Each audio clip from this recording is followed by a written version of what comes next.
Have you ever been excited to visit your favorite amusement park so that you can ride your favorite rides, but you didn't take in consideration how long you would have to wait in line just to ride that favorite thriller? How to Code a Roller Coaster by Josh Funk is a great picture book that teaches students about computational thinking, which expands their understanding of coding. How to Code a Roller Coaster is written by Josh Funk and illustrated by Sarah Palaskos. Viking Books for Young Readers published this book on September 24th, 2019.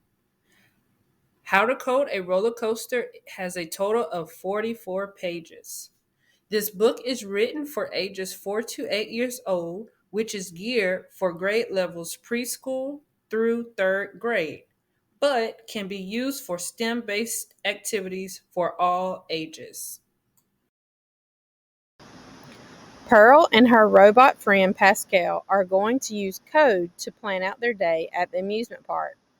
Pearl doesn't want to waste any time waiting in super long lines, so she uses code to help her and Pascal make the best of her day. But what is code, you might ask?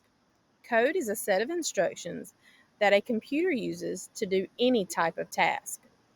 Do you think Pearl and Pascal will write the best code for their day at the park?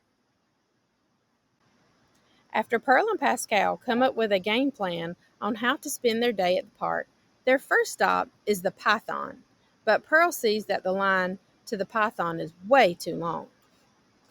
Pearl doesn't want to spend her entire day waiting in line, so she and Pascal must revamp their plan. They decide to ride some of the other rides at the amusement park while she waits for a shorter Python line. Pearl uses variables to help her decide on which ride to ride and how many rides she can ride before she runs out of tokens. What are variables?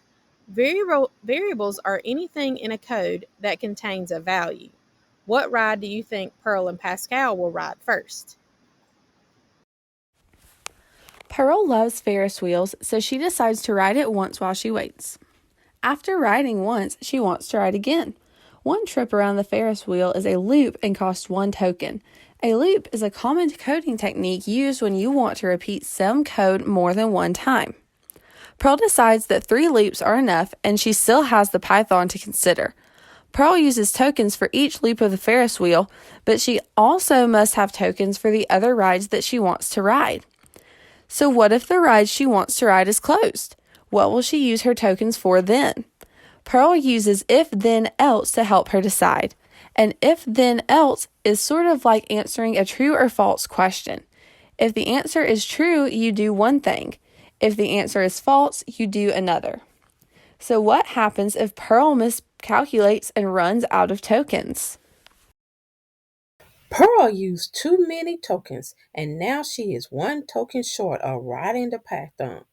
Pearl learns of a way of earning another token by finding stars around the park and decoding a secret password. But can she complete this task in time? Pearl uses all her coding skills, variable, loop, if then nothing else, and sequencing to try to crack the code. But will she be able to crack the code before the park closes?